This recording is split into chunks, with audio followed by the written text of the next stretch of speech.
जो Donald Trump की policies हैं, एक पॉलिटिकल स्टंट समझा जाता है पूरी दुनिया में। 2 करोड़ इमिग्रेंट्स हैं उनके निकालने से क्या इम्पैक्ट्स आएँगे और क्या वो उनको निकाल पाएँगे? 2 करोड़ आदमी उसकी इकोनॉमी में, मेन स्ट्रीम इकोनॉमी में एक रोल प्ले कर रहे हैं। जब वो उसको निकालेंगे तो ज़ाहिर है उसका इम्पैक्ट एक आम सिटीज़न के ऊपर, एक आम अमेरिकन के ऊपर पड़ेगा। क्या वो अपने मुल्क के लिए ठीक सोच रहा है? जिस तरह के उनके अज़ाइम हैं, वो पनामा कैनाल को भी अंदर लेना चाहते हैं, वो गल्फ ऑफ मेक्सिको को भी लेना चाहते हैं। मतलब वो क्या पूरी दुनिया में दुश्मनियाँ पाल के सर्वाइव कर पाएँगे? इसको मजबूर कर देंगे आस-पास के हालात कि वो रीथिंक करे चीज़ों को और थोड़ा-सा फुट बैक करे। कि मोदी साहब ने उनको कॉल की और ट्रम्प साहब आगे से कह रहे हैं कि आप हमसे मज़ीद असला लें। Friend and friends enemy enemy वाला कॉन्सेप्ट है। हेलो पाकिस्तान, आज़ाद डिजिटल लाहौर से मैं हूं आपके साथ ज़ाहिर महमूद। नाजरीन, आप सब आजकल की खबरें तो देख ही रहे होंगे कि डोनाल्ड ट्रंप के आने से पूरी दुनिया में हलचल मची हुई है और उनके कुछ ऐसे बयानात जिन्होंने अपनी पहली तकरीर में दिए और फिर अगले ही दिन जो उनकी प्रेसिडेंसी का पहला दिन था, उन्होंने कुछ ऐसे एग्जीक्यूटिव ऑर्डर्स जारी किए हैं जिनकी वजह से पूरी दुनिया में तहलका बर्पा हो चुका है। तो आज हमारे साथ मौजूद हैं जनाब गुलाम हुसैन साहब, जो करंट अफेयर्स के ऊपर बहुत ज़्यादा ग्रिप रखते हैं, पढ़ाते हैं पॉलिटिकल साइंस को और बहुत सारे ऐसे सब्जेक्ट्स में इनका नॉलेज जो है वो इस तरह का है कि इनसे हम बात करेंगे और जानेंगे कि डोनाल्ड ट्रंप की ये जो पॉलिसियाँ हैं ये दुनिया के दूसरे ममालिक को, दुनिया के जो दूसरे ममालिक की जो कौमी सलामती है उसको किस तरह इफ़ेक्ट करेंगी और वो जो इमिग्रेंट्स को वहाँ से निकालना चाह रहे हैं उसके क्या तासरात अमेरिका की इकॉनमी पे आएंगे, हमारे मुल्क को जो है वो क्या नुकसानात पहुँचने का अंदेशा हो सकता है। तो आइए गुलाम हुसैन साहब से बात करके देखते हैं। अस्सलाम वालेकुम सर। वालेकुम सलाम जी, बहुत-बहुत शुक्रिया आपका ज़ाहिर। First of all thank you very much for giving me an opportunity.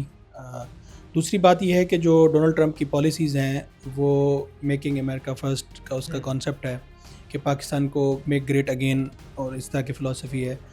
उसमें जो उसकी पॉलिसीज़ हैं वो ज़ाहिर है वो ओवरवेलमिंग हैं और बहुत ज़्यादा एक पॉलिटिकल स्टंट समझा जाता है पूरी दुनिया में। और इससे क्योंकि अमेरिका वर्ल्ड पावर के तौर पर जाना जाता है और इसके बहुत दूर रस नताइज होंगे। आप इंटरनेशनल रिलेशंस को ले लें, जो फ़ॉरेन पॉलिसीज़ हैं मुख्तलिफ़ कंट्रीज़ की या बॉर्डर्स की सिक्योरिटीज़ हैं जिसको नेशनल सिक्योरिटी कहते हैं, उस पे काफ़ी सवालात उठेंगे।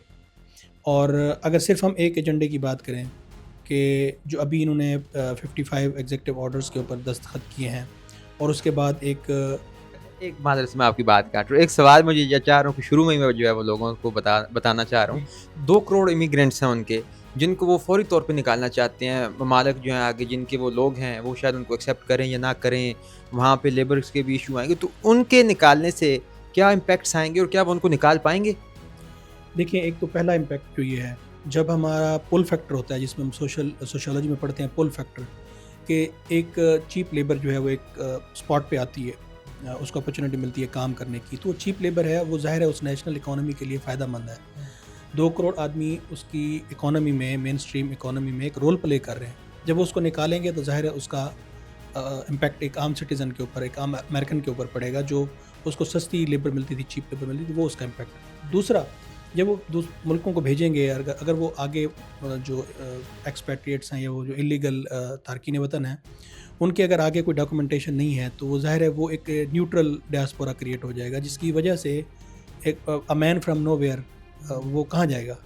नए क्राइसिस जन्म लेंगे। हाँ, उसके साथ-साथ जो दूसरे मुल्क हैं वो अगर एक्सेप्ट करने से इनकार करते हैं तो आपने देखा है कि डोनाल्ड ट्रंप साहब ने एक धमकी भी दी है कि हम फिर उन मुल्कों के ऊपर फ़ाइनेंशियल लायबिलिटी डालेंगे और फ़ाइनेंशियल फ़ाइन करेंगे और उनको फ़ाइनेंशियल इसकी रिपरकशंस जो है ना वो भुगतनी पड़ेंगी। मतलब जितने बंदे हैं उतने पैसे दो। हाँ, ये कह सकते हैं। तो उससे काफ़ी जो है ना इंटरनेशनल रिलेशंस जो है ना वो थोड़ा-सा शेक होंगे। ज़ाहिर है इसमें थोड़े मसाइल होंगे, दूसरे मुल्क ज़ाहिर है अपने मफादात देखते हैं। फिर ज़ाहिर है वो रेमिटेंसेस को भी देखेंगे। तो मेरे ख़्याल में डोनाल्ड ट्रंप साहब को जो है ना ये पॉलिसी थोड़ी रीथिंक करनी चाहिए और बहुत सारे मुल्क चाहते हैं कि ऐसा हो। अच्छा, आप पॉलिटिकल साइंस के उस्ताद हैं, पढ़ाते हैं, बहुत सारे ऐसे केसेस ऑलरेडी भी पढ़ चुके होंगे। क्या उसका ये जो कॉन्सेप्ट अपनी कौमी सलामती के लिए कि मेक अमेरिका ग्रेट अगेन, तो क्या वो अपने लोगों को फैसिलिटेट करने के लिए जो ये काम करना चाह रहा है? देखिए, 2 करोड़ बंदा बर्डन तो है इकॉनमी पे, ठीक है, वो सस्ती लेबर है, लेकिन वो गैर कानूनी तौर पे रह रहे हैं। क्या वो अपने मुल्क के लिए ठीक सोच रहा है और क्या वो कर पाएगा कानूनी तौर पे ऐसा?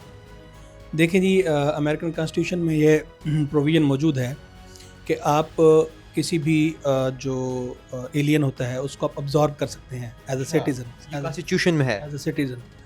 ठीक है, आप एलियन को आप अब्ज़ॉर्ब करें और डेमोक्रेसी का जो एक टॉप पिलर होता है वो इंक्लूसिविटी होता है कि अगर आप इंक्लूसिव नहीं हैं, आप सोसाइटीज़ के लिए एक इंक्लूजन क्रिएट नहीं करते, तो then you are a dictator, you are not a democrat. तो डेमोक्रेसी का हुस्न यही है कि सबको साथ लेकर चलें, और सबको साथ लेकर चलने का मतलब है कि उनको थोड़ा सा लीगल एक पर्सपेक्टिव दीजिए, और इसमें कोर्ट हरकत में आएगा और आ भी गया है। स्टे लिया उन्होंने मेरे ख्याल जी। ट्रम्प साहब ने अपनी पहली तकरीर में ये ऐलान किया था कि हम मार्स पे अपना एक बंदों का भी जो है वो मिशन भेजेंगे, तो ये भी एक बड़ी इंसानियत की तारीख में एक अनोखा काम होने जा रहा है। अच्छा, इसके अलावा ट्रम्प साहब ने अपने घर को साफ करने के अलावा कुछ ऐसे बयानात उन्होंने अपने पहले पॉलिसी बयान में दिए और कुछ एग्जीक्यूटिव ऑर्डर्स उन्होंने वैसे किए जिससे आसपास के ममालिक को बहुत ज़्यादा थ्रेट जो है वो फील होना शुरू हो गया। उनके बारे में आप क्या समझते हैं? क्या वो थ्रेट उनको बरकरार रहेगा या उसको वो ख़त्म कर सकते हैं? देखिए, पहला थ्रेट तो मेक्सिको को है, और दूसरा कनाडा, तीसरा वो जो कंट्रीज़ हैं डेनमार्क, नॉर्वे, और उनका जो ग्रीनलैंड का उनका स्टेक है। तो चाइना तो डेफिनेटली उसका आर्क राइवल है, शुरू से इनकी आपस में जो है ना वो अटकड़का रहा है।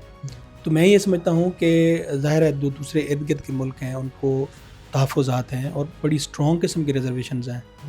किसी की कॉन्स्टिट्यूशनल इंटिटी को, सॉवरेनिटी को ऐसे क्लेम कर देना कि हमारा हिस्सा है और हमें मिल जाए, तो ये बड़ा एक सवाल उठाता है वर्ल्ड ऑर्डर के ऊपर भी, वर्ल्ड पॉलिटिक्स के ऊपर भी, और दूसरे मुल्कों के फिर उनको अपनी पॉलिसीज़ और डिफेंस स्ट्रेटजी रीथिंक करनी पड़ेगी।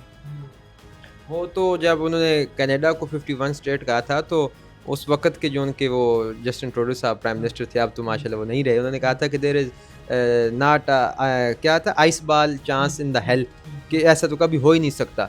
लेकिन वो जिस तरह के उनके अज़ाइम हैं, वो पनामा कैनाल को भी अंदर लेना चाहते हैं, वो गल्फ ऑफ मैक्सिको को भी लेना चाहते हैं। मतलब वो क्या पूरी दुनिया में दुश्मनियाँ पाल के सर्वाइव कर पाएंगे? नहीं, इसमें मेरी राय ये है कि देखें, ट्रम्प साहब जो एक पॉलिटिकल कैंपेन होती है ना, उसमें जो नारे लगाए जाते हैं वो प्रैक्टिकली नहीं होते उस तरह से। आप उनको नहीं उस तरह से कर सकते, मतलब जल्द नहीं कर सकते, बदेर 2 साल 1.5 साल बाद आप कर पाएँ, लेकिन फ़ौरन आप उनको इम्प्लीमेंट नहीं कर पाते। तो इसको मजबूर कर देंगे आसपास के हालात कि वो रीथिंक करे चीज़ों को और थोड़ा सा फुट पैक करे।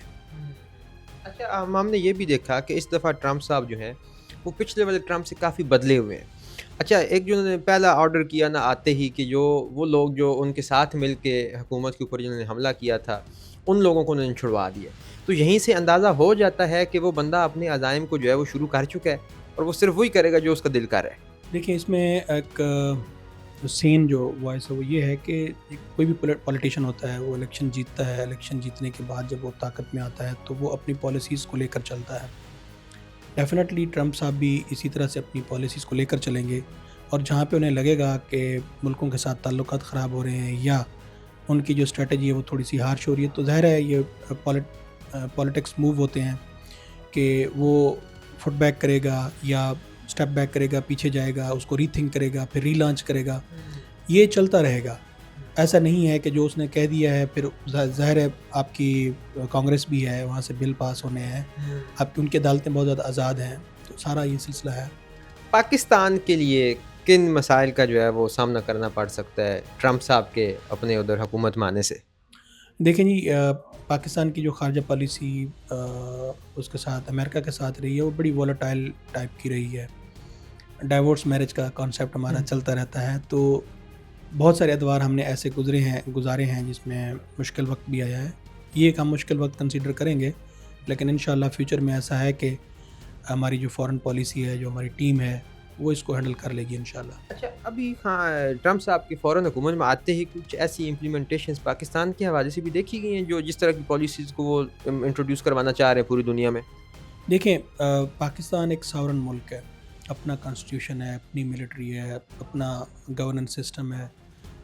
कॉलोनी तो है नहीं कि जो पॉलिसी ऊपर से आएगी। ज़ाहिर है इसमें फ़ाइनेंशियल इम्पैक्ट्स पड़ेंगे, हमारे रेमिटेंसेस पे फ़र्क पड़ेगा, बाकी चीज़ों में फ़र्क पड़ेगा। तो ये it depends on the foreign policy of the country कि वो दूसरे मुल्क को किस तरह से, किस एजेंडे पे जाके राज़ी करती है, मनाती है, और फिर अपने मुल्क में जो फॉरेन डायरेक्ट इन्वेस्टमेंट है या जो बाकी हमारे फ़ायदे मफादात हैं वो लेकर आती है। It solidly depends. बॉल जो है ना वो पाकिस्तान के कोर्ट में है। अच्छा। हाँ। अच्छा, वैसे अमेरिका या अभी तो मेरे ख्याल में वो कोई हमें एड शेड भी नहीं दे रहा, या किस तरह के प्रोजेक्ट्स पाकिस्तान में जो फॉरेन डायरेक्ट इन्वेस्टमेंट थी वो किस तरह की चल रही थी? जब भी कोई गवर्नमेंट आती है ना, नई गवर्नमेंट आती है, तो वो अपनी पॉलिसीज़ को, जो प्रीवियस पॉलिसीज़ चल रही थी, उनको रीथिंक करती है। ट्रंप भी जब उन्होंने हलफ लिया है, तो उसके बाद उन्होंने पाकिस्तान के साथ भी रिलेशंस को रीथिंक किया है, और वो रिव्यू करने के बाद इंशाल्लाह ये सारे प्रोजेक्ट्स दोबारा स्टार्ट होंगे। और जो अभी इन्होंने अभी खबरों में सुनने आ रहा है, अभी उनके एक नुमाइंदे ने भी इसका इजहार किया है। तो अभी मेरे ख्याल में हम खुद भी ये चीज़ एक्सपीरियंस करते हैं कि हिकअप आते हैं, थोड़े अरसे के लिए स्टॉप आता है, लेकिन उसके बाद फिर सारी चीज़ें दोबारा नॉर्मलाइज होना शुरू हो जाती हैं। शो ऑफ करने की। हाँ, with the passage of time चीज़ें नॉर्मलाइज हो जाएंगी। एक मज़े की बात जो मैं इन सारे इंटरनेशनल अफेयर्स को देख रहा होता हूँ साथ साथ खुद भी, कि मोदी साहब ने उनको कॉल की और ट्रम्प साहब आगे से कह रहे हैं कि आप हमसे मज़ीद असला लें, हम आपके साथ अच्छे तल्लुकात बनाना चाहते हैं, आप हमारे पास आएँ। मतलब बात वो अपनी मफाद की कर रहे हैं कि भाई हमसे असला लो। इंडिया का फिर इसमें क्या फ़ायदा है? तो इंडिया के हवाले से आपको क्या नज़र आता है कि ट्रम्प किस तरह इन्फ्लुएंस करेगा उन लोगों के साथ? देखिए, अमेरिका और चाइना के लिए इंडिया एक बहुत बड़ी मंडी है, मार्केट है, 1.25 अरब लोगों की मार्केट है। आप दुनिया का सबसे ज़्यादा आबादी वाला मुल्क भी है। जी, 1.25 अरब की मार्केट है, तो वो ज़ाहिर है वो उनके साथ उनका ताल्लुक़ बनाना या उसके साथ मेंटेन रखना वो बड़ा ज़रूरी है। और इंडिया के चाइना के साथ, और वो friend and friends enemy enemy वाला कॉन्सेप्ट है कि इंडिया के साथ चाइना के साथ ताल्लुक़ उतने अच्छे नहीं हैं, तो वो ज़ाहिर है ज़रूर समझेगा कि उसके साथ बेहतर किया जाए। लेकिन ट्रम्प साहब बात अपनी ही कह रहे हैं कि हमसे आप मज़ीद लें। बिल्कुल। अच्छा, एक इनका मुहावरा बड़ा मशहूर हुआ है कि ड्रिल बेबी ड्रिल। इस हवाले से आप क्या कहते हैं? ये क्या है? ये जुमला किस चीज़ को जो है वो उनके मफादात को ज़ाहिर करता है? ये क्योंकि अमेरिकन मोस्टली स्टेट्स जो हैं वो ये इससे माला माल हैं, कुदरती चीज़ों से, फॉसिल फ्यूल से। फॉसिल फ्यूल से और बाकी चीज़ों से। तो वो कहते हैं कि मज़ीद ऑयल निकालें और अपने आप को ऑयल इंडिपेंडेंट कर लें। ऑयल इंडिपेंडेंट स्टेट जो होती है, जो उसको फिर पनामा की ज़रूरत भी नहीं है, उसको फिर सुएज़ कैनाल की भी ज़रूरत नहीं है, उसको किसी भी चीज़ की ज़रूरत नहीं है। अच्छा, तो वो पनामा कैनाल की बात आई। पनामा कैनाल पे क्यों ट्रम्प कब्ज़ा करना चाहता है? उसकी क्या अहमियत है? देखिए, वो एक ट्रेड रूट है, ठीक है, और कोई 30 to 40% जो है ट्रेड वर्ल्ड का वहीं से उसका गुज़र होता है।